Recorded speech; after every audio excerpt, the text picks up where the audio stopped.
And just remember to pause. Right. Yeah. Right. I think we are live here, Wombat. Bear with us, folks. If you know these Q&As, it takes just a couple of minutes to get things going. But, yeah, so get your questions coming from Wombat if you're just joining us now. But, right. Yeah, we're definitely live. Right. Definitely live. Yeah, it does take a couple of minutes for the questions to come flooding in here. But yeah, so Wombat, let's get started.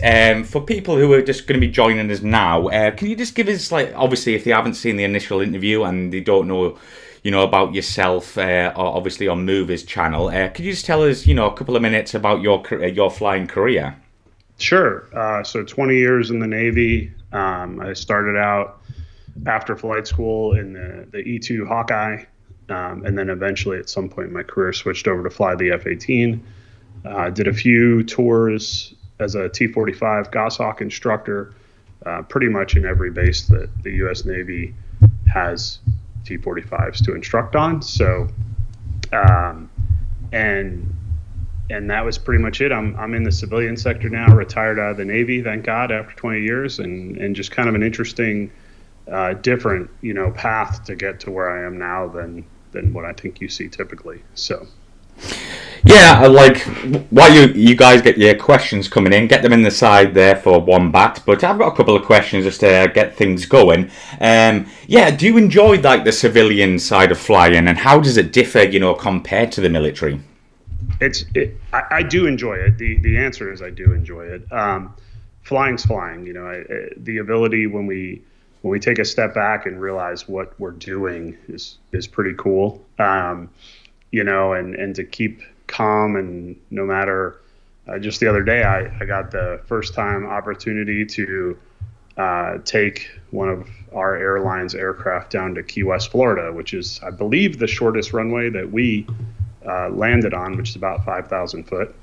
And, nice. I had to chuckle to myself because nobody in the back of that plane knew that I had never landed that plane in Key West before. So there's always challenges, and I enjoy that. It's obviously very different, and you're part of a team in the civilian side at an airline. It's not just one person. There's obviously two, and then, you bring in flight attendants and crews and the ground crews and everybody that makes that operation run to get people safely where they want to go. And there's definitely something that I appreciate out of that I think that kind of comes from the E-2 days of working with the crew, and having people that genuinely, trusted me with their lives. So it goes back to that. But hopefully it's a lot more boring in the airlines than it is in the military. I hope it stays boring. I don't need any hair-raising incidents in my career. So, but it is enjoyable for sure.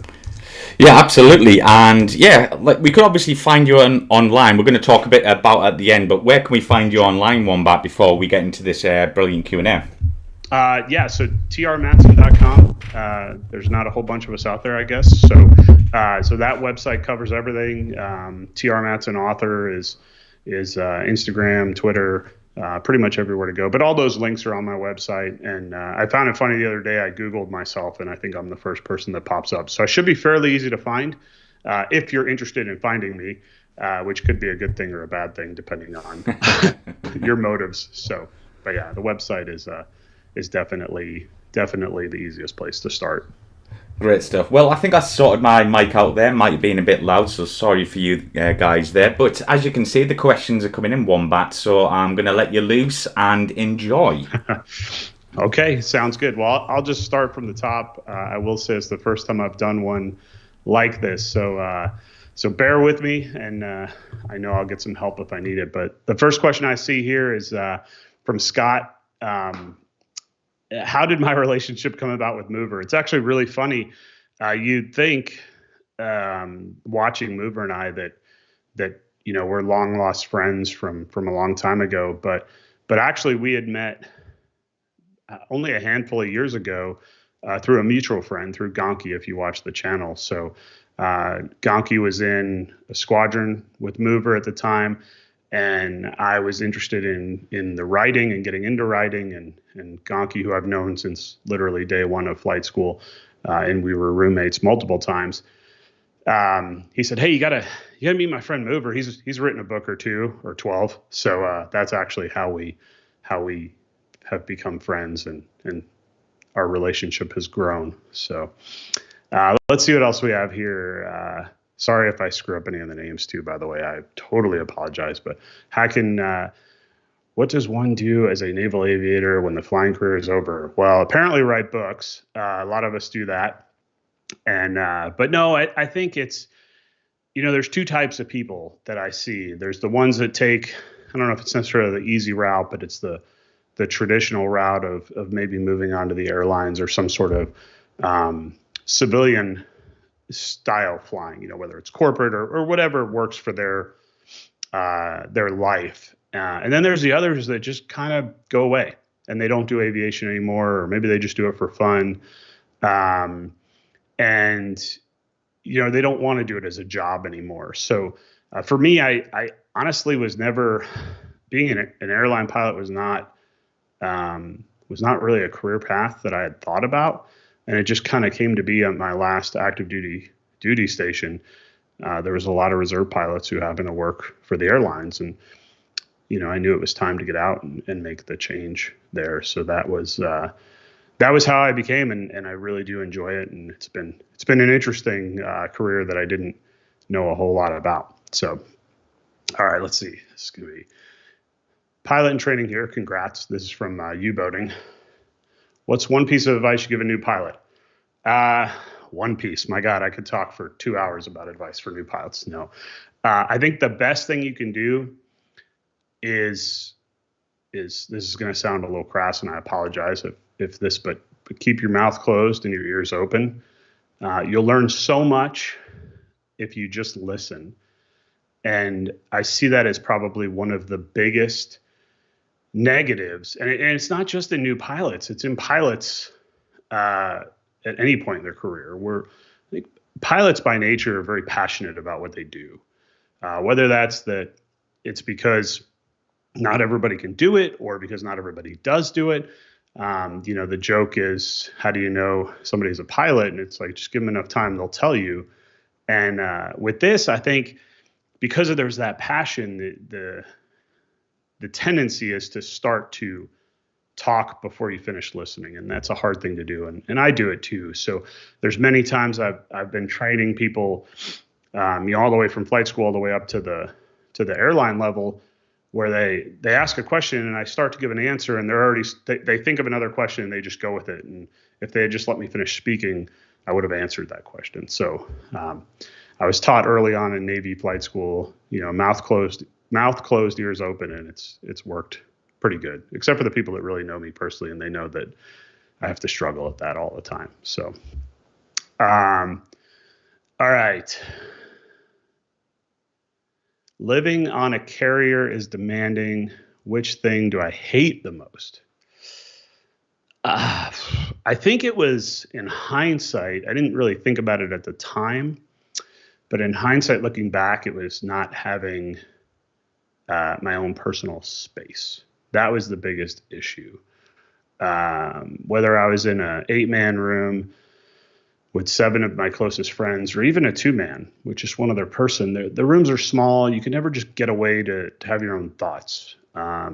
There's ways to do it. There was an old beat up stationary bike on the Nimitz that anybody who was on those deployments with me remembers I would spend a lot of time on with headphones on, just trying to pretend I wasn't on an aircraft carrier.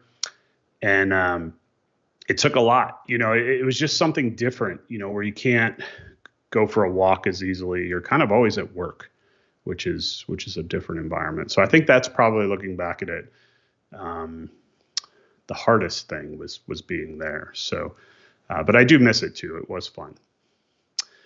Let's see. Okay, this will be a good one. David Smith, I would have thought you would want your best pilots from flight school in a Hawkeye because there's no ejection for most of the crew. Actually, all of the crew. And they're high value assets. Thoughts? Well, I mean, it'd be easy for me to say that the best pilots did go to the Hawkeye, but that would probably come across as slightly cocky. Um, I think the situation there is when you look at the mission of the E-2, it isn't necessarily difficult all the time. There were many hours I've spent on mission profile, and you're just sitting there, and everything's working perfectly. Now, granted, we've had issues, and things were a little bit rough at times. There's been some single engine landings and things like that where it really does tie into your ability as a pilot to get the plane back on the deck. But there's also countless hours of just passing time.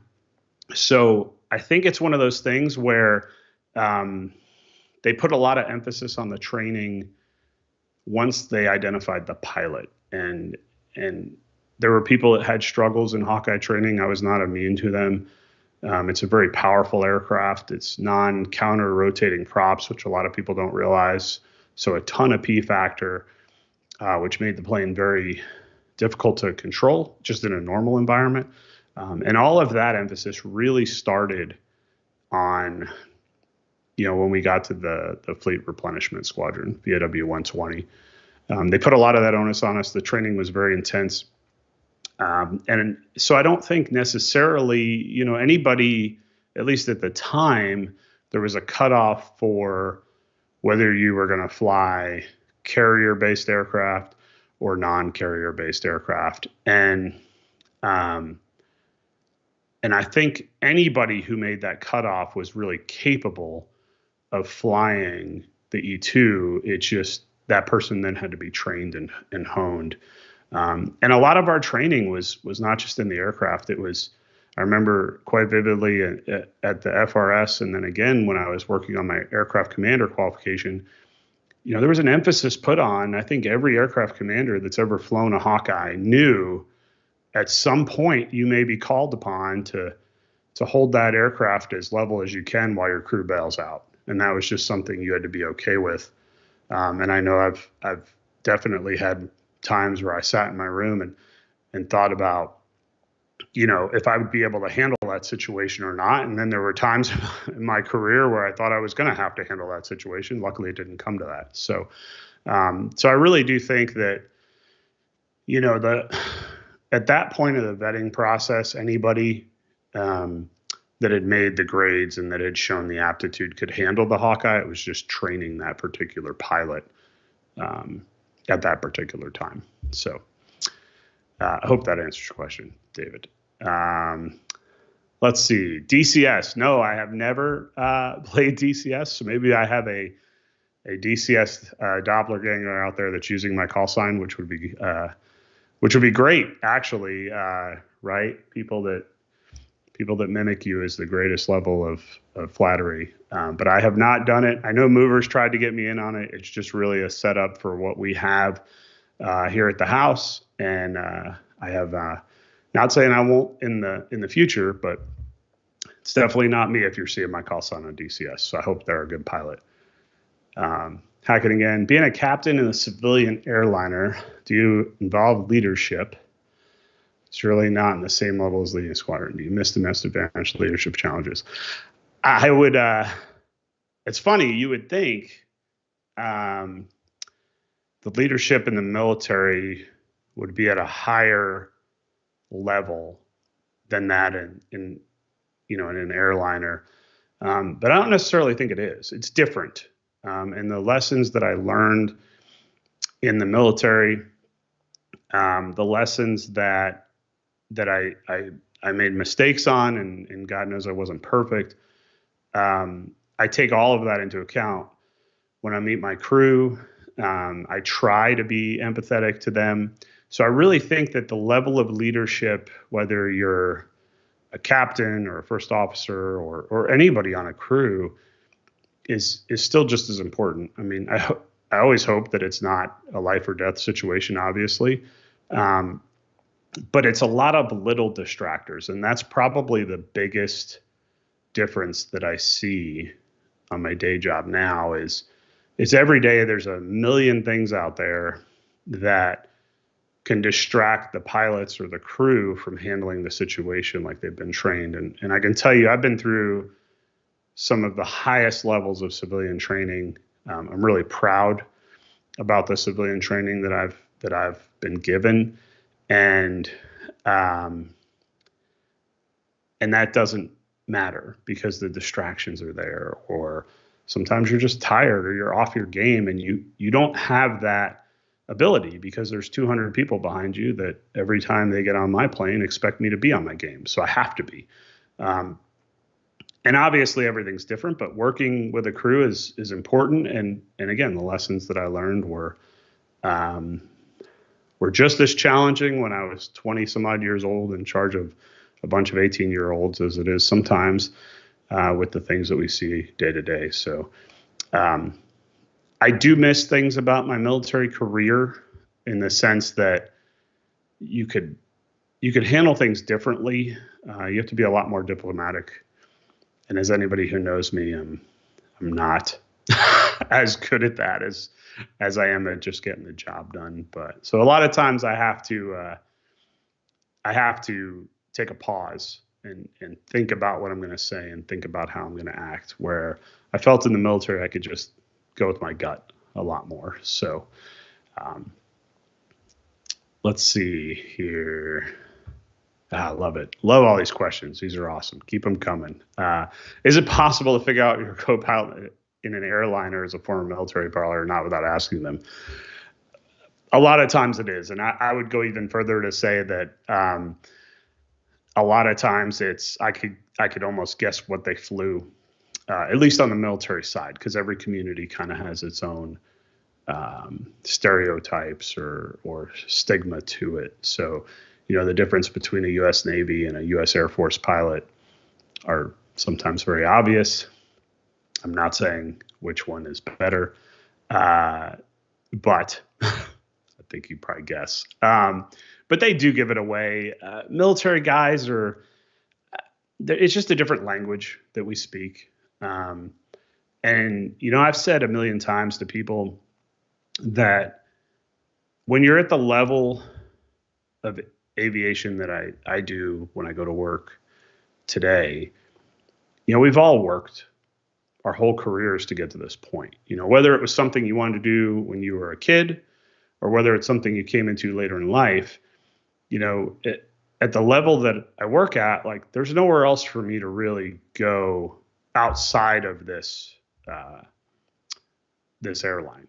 I'm not looking for the next step. Now there's things within that obviously there's career progression there, but so I respect everybody's background, whether you were a military background, whether you had a regional background and came up that way, none of them are easy. I mean, I've sat for hours and spoken with guys that did the civilian background. And there's times where, it sounds rough. Like they work them very, very hard. And, but then the military side obviously also has, long deployments and things like that. So everybody's kind of paid their dues to get to where they're at.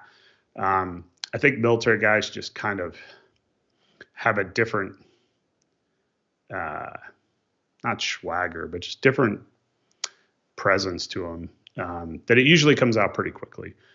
That's not to say that I'm not 100% on that. I just flew with a first officer the other day. I was like, so what branch were you in? And he was like, I'm a civilian guy. I was like, oh, so, there's exceptions to everything. So let's see here. G-Hash, let's see. Can you say something about your most stressful situation you had while flying? I could say something about it. I'm glad I made it through it. There's been a bunch, and if you've watched any interviews that I've done, I'm really surprised at how much stuff I've been presented with in my career as far as stressful situations and flying and things like that pretty early on. Maybe the E-2 was that way. Maybe it was the deployments. Maybe it was just the operational tempo. But I think one of the biggest ones, and it's not shamelessly plugging the book because I know it's up there on the screen anyway, but the prologue of the book is a true story, and that was pretty early on in my aircraft commander part of my E2 time, and that was one of those situations where, no kidding, I was kind of wondering if I was just going to have to level this plane out and let the crew bail out, and because it just wasn't flying right. And I remember a skipper early on that I had. We did. I was just telling a story the other day, actually. We did an exercise up in Alaska after my first deployment, and the weather was horrible this day, and we get airborne and pick up tremendous amounts of icing, more icing than to this day I've ever had. I've never seen the windscreen, the front of an aircraft ice over, and it had in this particular case completely iced over. We couldn't see outside, and the aircraft commander, she was working her tail off to just keep the ice off the wings and to keep us flying. I was just hanging on to the plane, and it was horrible wind shear and horrible icing and horrible weather. And I get it on the ground, we land, and my skipper came out, and he said, "Hey, I heard it was bad conditions. I wanted to see the landing." And we were at max crosswinds, actually probably a little over, for the landing and all that. And I found it interesting that he came out because I was obviously, he even joked later that I was completely pale. And I mean, I was just a new kid. I had no history, no training for this. And he looked at me and he said, put that in your back pocket and remember the condition that you were able to fly that aircraft in today, because sometime in your career, you're going to be asked to fly an airplane in something like that or worse. And always remember, that you have that ability. And as a new guy, I kind of laughed it off a little. I was like, what's this old guy talking about? Well, a couple of years later, over Afghanistan and Pakistan, I was faced with a situation that was, if not equally difficult conditions, it actually might have been worse. And I actually found myself thinking about that flight in Alaska, and whether that gave me the confidence to know that I could do it, or a false confidence to know that I could do it. It helped me get through and get the plane back on deck. So there's been a few, I've talked about them, but I don't think I could ever put one particular flight as my most stressful. Unfortunately, there's been too many. So let me see. U-boating. Okay, when I'm flying, I have a tendency to constantly pitch up. Do you know any way to stop doing that? Two things. Not knowing what you're flying, I would say trim. Always be trimmed. And keep your scan moving. So, I've flown planes. The Hawkeye was a prime example where every time you added power, the nose went up and to the right, just based on the P factor. And every time you took power off, it went down and to the left. And it was a constant dance on the rudders and the controls and everything to try to just keep it where it was supposed to be going, especially when you're landing at the ship. And trim was huge. The people that couldn't trim it had a really hard time because you're just fighting the plane. So a trimmed aircraft is huge in that case. And then the other thing is scan. Keep your eyes moving.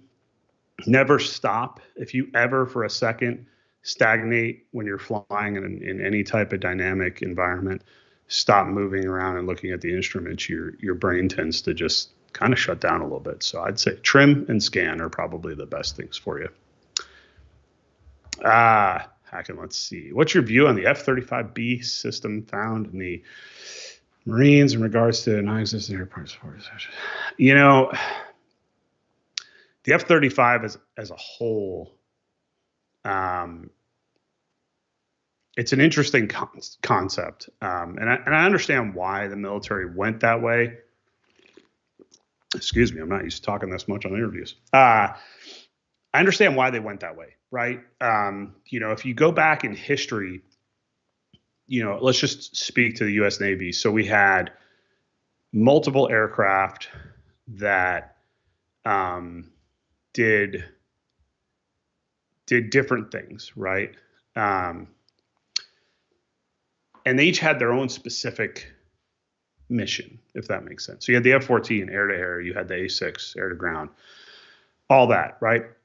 And then we switched from that and we went to basically the Hornet platform that could do, as somebody said to me once, the jack of all trades, master of none. And it could be anywhere from, in the Super Hornet variant, it could be a tanker, all the way down to air, air to ground, etc. And it's good in theory. And don't get me wrong, I love the Hornet, Super Hornet. But now when you take that one step further and go, okay, we're going to have a fighter that fits the role of different services. This is where, the negatives of that idea really start to show themselves, because there's a reason in the US, at least, why we have a Navy and we have an Air Force and we have the Marine Corps. They all have very different roles that fit into this big puzzle. And to assume that you're going to be able to take one aircraft and fit all of those roles across all those different services is a pretty lofty expectation. That being said, I'm sure it's super fun to fly. I would have enjoyed to at least fly in it to try it. But the further you try to look at things on a macro level and have everything fit, I think there's really a threat there. So to say I'm not a huge fan of the F-35, I mean, the technology is really cool. But I feel like we have to relearn a lot of the same lessons that we made mistakes on in the past. In regards to your question about the Marines, sure. Do I think that we're going to put on a regular level $1 billion aircraft down in a field so the Marines can refuel it? Probably not. Do I like the way that it's single engine at the ship? No. I like having backups. So I think it really does cause problems in that particular situation, at least. So, all right, David, back on. So, talked about the E-2 for the F-18. I heard that dogfighting skills are highly perishable. That is a fact. Is it a matter of weeks, months, you start losing it?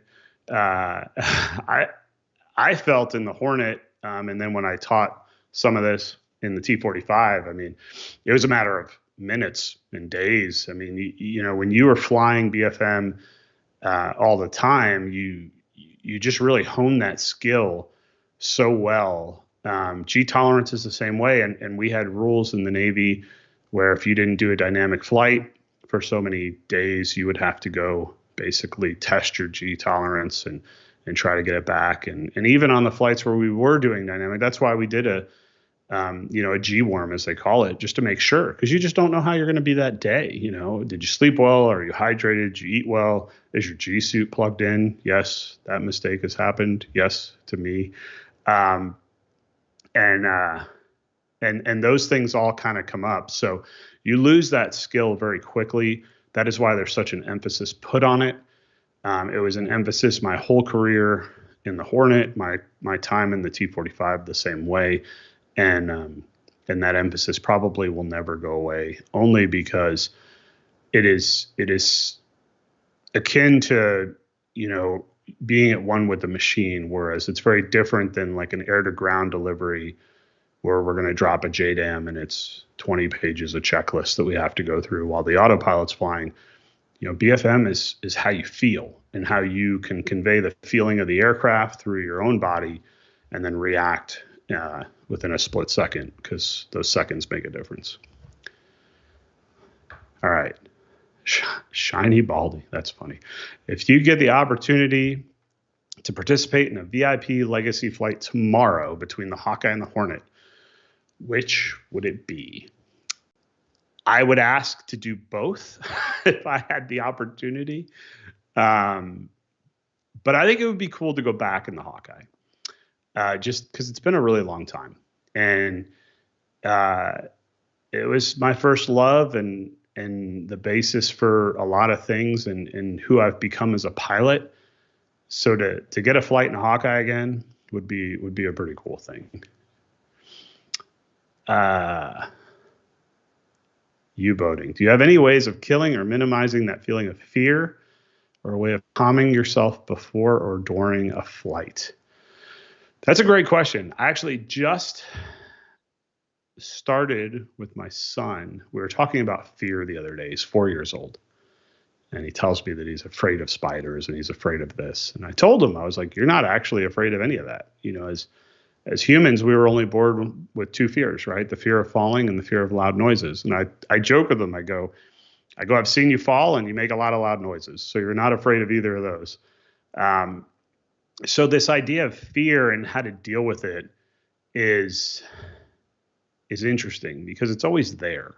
You know, I don't care if you're flying a Cessna 152 or you're launching off an aircraft carrier in pitching deck at night. There's an inherent fear in flying. It's not natural for us to fly, or else we'd have wings. So you have to trick your mind sometimes. And one of the ways that worked really well for me was just immersing myself in the mission. The worst thing for me, and I remember it happening, was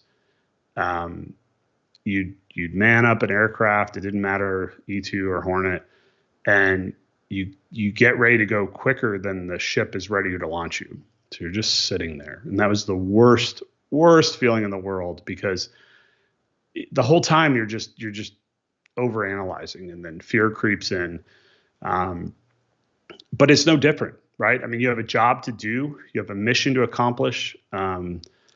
And that hasn't changed in civilian aviation. You know, there's times where I'm waiting number 40 to take off, and you start thinking about things like, wow, did I do everything I was supposed to? Am I up to this? You know, the winds are a little bad, the weather's a little bit bad, and you just have to push that out and go, you know what? I'm gonna kill it with professionalism and checklists and hanging my hat on the fact that I know I've been trained to be in this situation. And usually if you could trick yourself into not thinking about it at the time, you can get through it. And then eventually it's time to go and you don't have time to think about it. So that's my trick for what it's worth. Shiny, regarding the report of Royal Air Force retired instructors going across the spot. You know, I heard a report about this. You know, I don't have a whole lot to say on it. I mean, if that is true, and if that's really happening, the people that are doing that can look themselves in the mirror and know what they're doing and whether it's right or wrong. And that's pretty much all I have to say about that. So, Hagen, when you were picked to fly the Hawkeye, were you upset at the time since it was not a fighter? And was it reversed when you got picked to fly the Hornet? Well,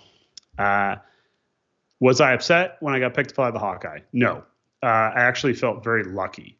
So I've told this story before, but it's worth repeating. So, you know, 0 prior flight time. I'd never flown a plane prior to going to flight training. And then I got the awesome chance to go fly with the Air Force. So to be even more out of my element, which was actually a good thing because the Air Force training was very rigid, which I needed because, again, I didn't have a basis of aviation in my life. And I was just trying the best I could. We would talk about it in the ready rooms and guys, I want to fly this, I want to fly that. And in my mind, I was like, I just want to get my wings. Like I have a truck payment to make. And if they kick me out, I don't know how I'm going to do that. So I was always really just focused on the big picture of just achieving my wings. Now I joined the Navy over other services because I wanted to land on an aircraft carrier. And one day in primary, one of the squadron or whatever commanders, Navy commander, asked me, we put in our dream sheet, and I put jets first, and then I put the E-2. And he asked me why I put the E-2 over, say, P-3s or Helos or something. And I told him, I joined the Navy to land on aircraft carriers. If I wanted to fly big airplanes or helicopters, I probably would have looked at a different service. And I was lucky enough to get one E-2 slot. Now, I've talked about this before. The Navy at the time was not excellent at their manning. And it actually is part of the reason why I got the Hornet transition is they basically understaffed the roles back when I selected. So there wasn't any Hornet slots or jet slots at the time. So to me, carrier aviation is the reason I did it. So I was very grateful to fly the Hawkeye. I was never upset. In fact, when we went to the FRS VIW 120, they put us in a room and they said, there's 10 of you. There's 7 of you are going to fly the E-2C. 3 of you are going to fly the C-2, the Greyhound. Figure it out. It's on you. And they left. Like, there was no selection. It was 10 people in a room battling it out. And I knew, I wanted to try to do a transition. I wanted to be immersed in the air wing and what naval aviation and what the history of naval aviation to me was all about. So I just stood up and was like, well, I'll take a Hawkeye slot. Done. And, they went on to battle. People were offering money, all this stuff, and to get a COD slot. But to me, I wanted to fly the Hawkeye at that point. And that's probably why I have such a love for it. So when I got the Hornet, was I excited? Of course I was. Because, it was something I achieved. People told me, oh, you couldn't do it. You're not going to do it. Even just selecting it out of flight school and not getting my first choice, it was a huge accomplishment to be given that opportunity. So I was very excited about it. There are very few memories from that weekend after finding out, because we had a really good time in South Texas. And I was on cloud 9, to say the least. Let's see. Lee, have you flown the C-2 and did it feel similar or completely different? No, I haven't. I've flown in it. I've never actually flown it.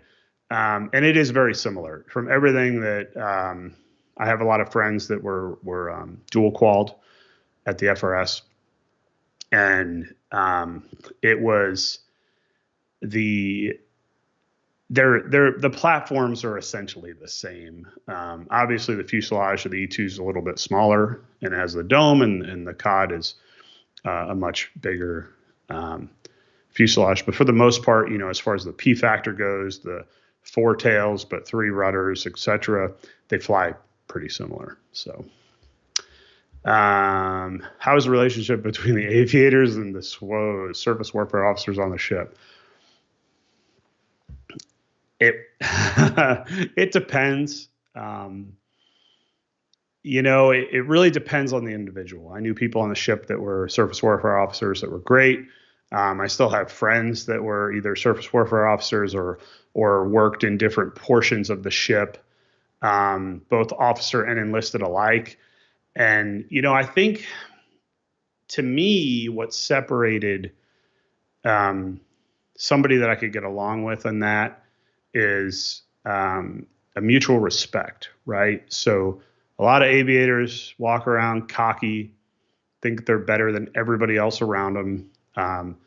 I've probably been guilty of that at times in my life too, but I'm no better than anybody else. And if I wasn't there, the cockiness can be like, well, these people don't need to be here supporting me. And well, but the flip side of that is, if these people weren't here supporting me, I couldn't do my job. So I think, it was a good relationship as long as both parties understood that we were all one team with one mission. And I think that really, really helped. When you get people that think that they are better than everybody else, it doesn't matter if you're on an aircraft carrier or not, in any role in any part of society. When people start thinking a little bit too highly of themselves, they tend to be a little hard to be around, if that makes sense. Let's see. Geesh. People only playing sim DCS often think they could take off and land in real life. Do you think it's possible? Again, as somebody who doesn't play a lot of DCS, I'd never say never. I just know that the level of training I had to go through to be able to take off and land from an aircraft carrier was so extensive. And while there was simulator training, and while most of those simulators were no motion simulators, that was just a small part of the training. The majority of the training to take off and land on an aircraft carrier is done is done in the aircraft that you're taking out there. So that feedback, that feel, until that can be truly simulated, I just don't think that it's a transferable skill. That's not to say that some people aren't good. I'm sure there are tons of people out there that can kick my butt in DCS, and I would be embarrassed if they couldn't, frankly.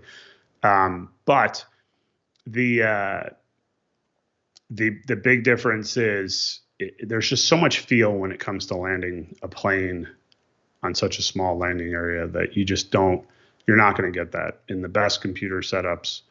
An example is the F-18 is a no motion simulator, which a lot of people don't realize, at least the ones we had. So it's a full 360-degree simulator with no motion. But the visuals were so good, you felt like you were moving. That being said, flying BFM in that simulator and flying BFM in real life was not the same. So it was great for procedures, but it just didn't transfer completely. So, Shiny, how much cross-pollination was there between the multi-role naval aviators? Did it help to each other?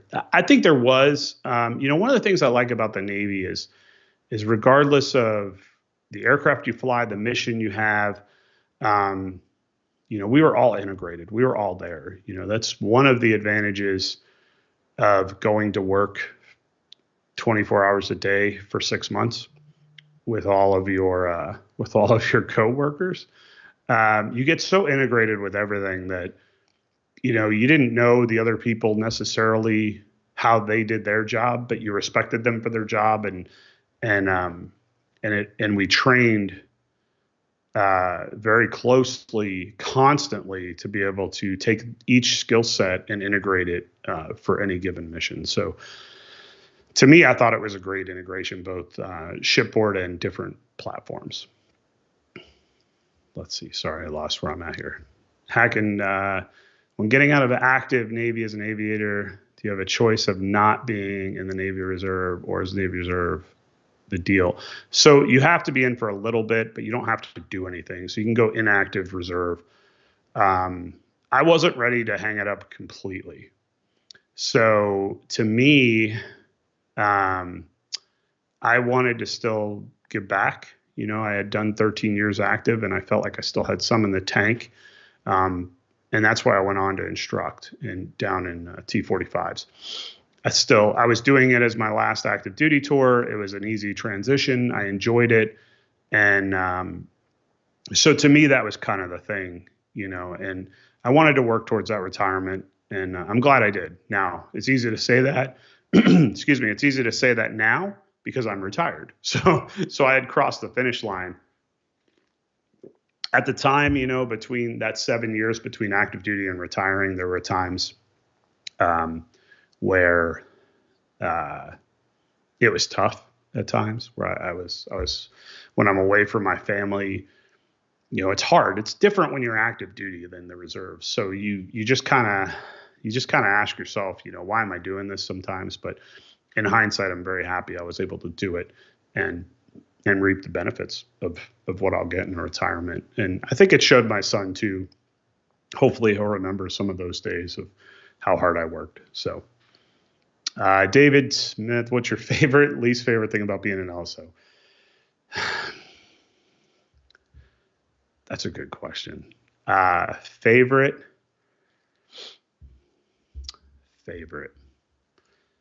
There was a day where it was probably one of the most beautiful days ever at sea. It was the end of my second deployment. I was a team lead on my LSO team, so I was in charge of my LSO team. Not a cloud in the sky. The seas were dead calm. I mean, you could not ask for a better day. And this one particular recovery, we had 12 Hornets, single-seat Hornets coming back. No E-2 coming back, no Prowler, no Cod catch, nothing, just 12 Hornets. And they all came in, in divisions. So they all joined up overhead the ship. 4 at a time would come in the break. And everybody was just They were killing it. They were doing great because it was great conditions, and these were seasoned aviators. It was at the end of a deployment. And the last plane came around the approach turn. And as an LSO, when the last plane's coming aboard, your thoughts are on, I got to get these grades entered into the system. Do I have enough time to grab something to eat or take care of my day job? Is there anything I want to do? Shoot an email home. Your head's in the game, but you're also thinking about the next thing because there's only about an hour between each recovery and it's time to go back up there. And I was on the backup, and this plane comes around and he looks just as perfect as the other 11. And he rolls out and everything's good. And I just saw him take power off for whatever reason. And it didn't look right. It didn't feel right. And I started screaming wave off. And he went to full burner and almost hit the back of the ship. And came back around, flew a perfect pass and landed. And when we went downstairs to debrief him, he hugged me. He didn't say a word. He knew my voice over the radio. He hugged me. That was the best thing about being an LSO.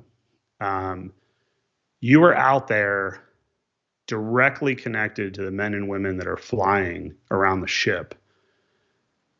And you have the ability to affect their lives and help them out. And there was no greater thing than that. That was the coolest thing. And that wasn't the only time that something like that happened, whether it was an aircraft emergency or bad weather. It's just the one that really stuck with me. The worst thing about being an LSO was probably how bad my flight suit would smell after, like 14, 16-hour day in the Persian Gulf in the summer. Like, that was a smell you can't get out of your nose. So that was probably the worst thing. James, Naval Aviators, Snog Mary Board. There's a Hornet, Tomcat, and Fat Amy on the deck. Which do you take on intercept bombing, and which do you ferry ashore? Well, that's tough, honestly. I'm going to avoid the F-35. I hate to say that, but I'm going to avoid it. I think I marry the Hornet. But God, I love the Tomcat. So it might not be the best for that particular mission, but if you give me an opportunity to fly it, I'll fly it. So 14 Dubs, how you like your steak cooked? Medium rare. That's how I like it is. Josh, yeah, the F-16 or the F-18, sorry, Charlie is gone. So Marines, I believe, still use some variants of it, but it's going away. Super Hornets for all my friends and F-35s. So Hagen, do you keep in touch with your old naval aviator buddies? And is there some type of organized veteran connections? I don't know. I'm sure there are organized ones. I'm a member of Tailhook. I'm a member of, the different naval aviation stuff. But the people that you deployed with, you're going to stay connected. Not to all of them. I mean, I have roommates that I did 2 deployments with that I rarely, if ever, talk to. But I also have friends that I probably text every day. If you've read the book, Clipper is a real person. And if a day goes by where Clipper or I don't text each other, it's shocking. So there's some just connections there that you're closer than family in a lot of aspects. So I know there are a lot of connections and a lot of squadrons and things like that I probably should get involved with more. But to me, that personal connection is really, really be the difference. So Bat 21, can a clean F-18 defeat a clean F-35A or C in ACM? What do you think of the F-35? Well, referred to as Fat Amy, hey, everybody's got call signs, everybody's got nicknames. It is what it is. It's what they called it. There's worse things to be called, I guess. As far as can it defeat an F-18? To quote a relatively new, we'll call it a documentary, it's the guy or the girl in the plane. So Now, every F-35 pilot out there is going to laugh at me for that, but I think it really depends on the pilot. So let's see. Aircraft you had a chance to learn and fly, but you didn't. I don't really understand that question because, I mean, I did fly some civilian airplanes and things like that, but yeah, pretty much the aircraft that I've had a chance to learn on are the only ones that I've flown. So, Thomas, what's the scariest carrier landing in the E-2? Every one of them, actually. But I think the scariest one I had to do was probably the one that became the prologue of Trees in Flight. Controllability issues at night. And but I've had some others too, that just were tough. Pitching deck in the Hawkeye was not fun. You've got an 85-foot landing area and an 80-foot wingspan, and when that landing area is moving around, that is not a fun place to be. Again, when you factor in all the P factor and the rudders, and I mean, there's just so many variables that go into it that my hat is off to everybody that has ever flown and landed an E-2 or C-2 on an aircraft carrier. But yeah, the prologue to Trees in Flight, that story was probably my scariest, probably the closest I came to thinking this was it. And it is also on my website. So if you don't want to buy the book, you can go read the prologue on the website. And while it's a fiction book, that story is true.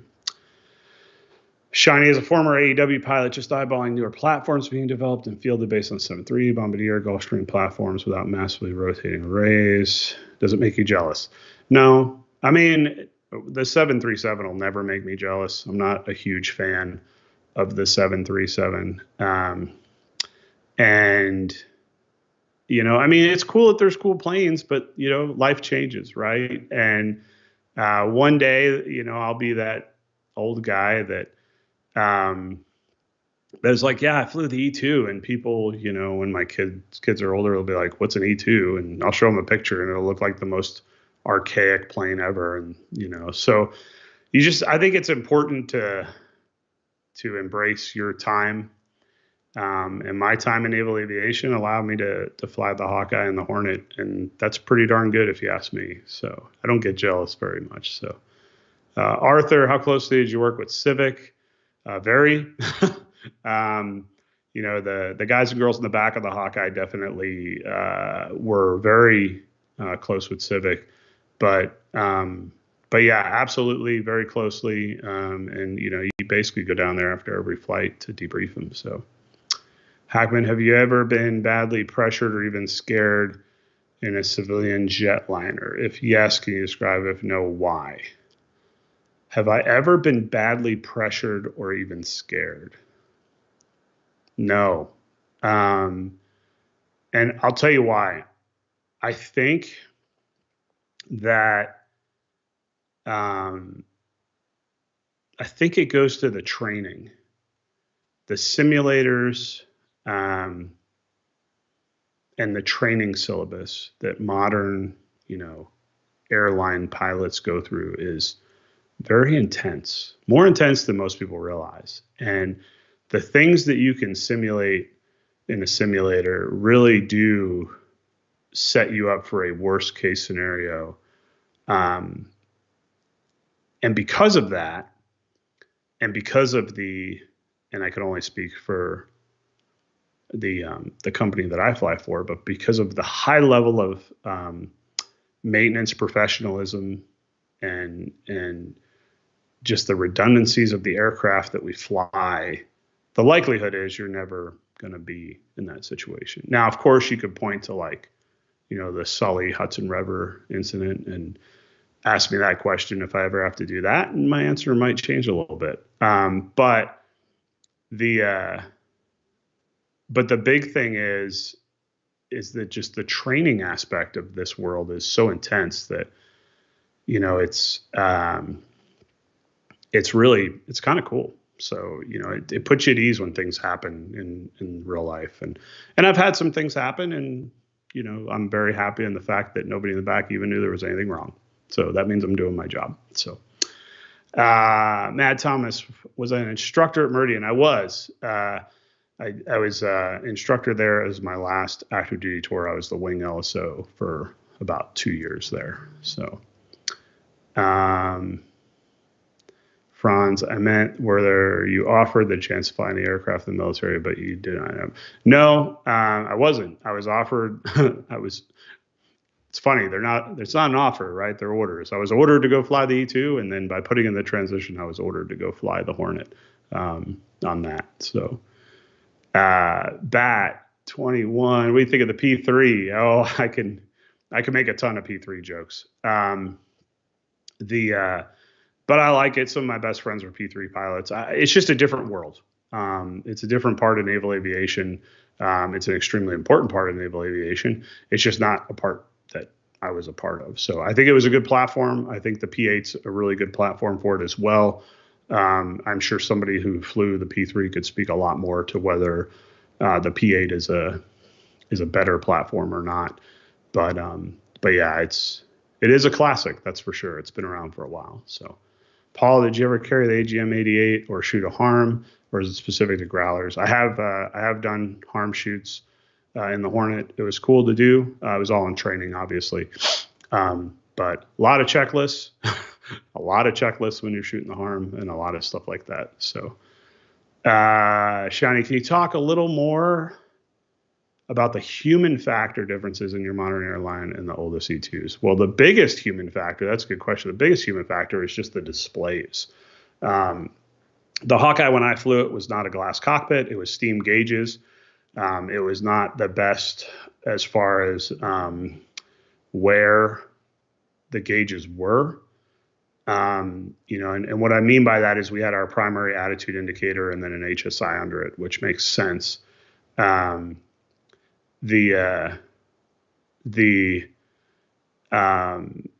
was a standby attitude indicator in the Hawkeye at the time that if I was sitting in my seat properly, it would be behind my right knee. And the problem with that is when we were landing on the ship, we would fly ACLS needles. And the backup system was a bullseye, which was basically just a less, ACLS is just ILS, and the bullseye is just a less accurate version. That's all. Well, in the Hawkeye back then, you couldn't bring up the bullseye needles on the primary attitude indicator. So if we didn't get locked on with ACLS, the instrument approach I was flying was only showing up on an attitude indicator that was about the size of a $50 that was behind my right knee. So there's a lot of human factors in that, right? And I mean, anybody who's seen modern glass, airliner cockpits, it's amazing. I mean, even some of the Airbuses I fly that have been around for 20, 30 years, you have instantaneous VSI. The computer knows. I mean, the Hawkeye lagged like crazy. So there was a lot of interesting aspects to that really change how you go about doing things. I definitely like what I'm flying now. So I'm getting in trouble. I think we're getting done. So I have to wrap it up. That's what I can tell here. No trouble there. Do you want to answer a couple of more questions, Wombat? And Sure. Then we'll just have a quick chat before we wrap up. That sounds great. I'll make them as quick as I can here. So, no problem. Hagen, is it possible to generalize around the personality types of the aviators that got out early from the Navy and the ones that stayed in and become lifers? No, it's different people. People have different choices. I have some friends that stayed in when I got out, and it's just there's so many variables. It's just there's just a lot of variables, and it's I try not to stereotype people. To me, you always have to make decisions based on your family and the situation that's in front of you, and just make the best decision you can. So, was mine the best decision to get out? I have no idea. We'll see how it works out. So far, it's pretty good, but we'll go from there. David, I haven't a clue who you're working with now, but would you like to work with NASA? Of course, let's go to the moon. I want to work with NASA. Send me an email. That'd be awesome. If I could fit NASA into my time, and I will tell you as a side note there, David, Clipper has a huge admiration for everything NASA does. So he would also like to work for NASA. I can get you in contact with him too, but shoot me an email. Hackett, is there a Navy food is the Navy food a problem when it comes to keeping one's weight, or is it more lack of training? I think it's just busy. That's the hard thing. I've always been a big guy, and it's just busy. You're just busy all the time. So it's hard to get a workout in. The food is the food, right? It's probably not the healthiest food in the world, but you can make good decisions and things like that. So, Mad Thomas, if you remember the guy wearing Forrest Gump braces on his knee, I do remember that. And that's awesome. It's good to see it.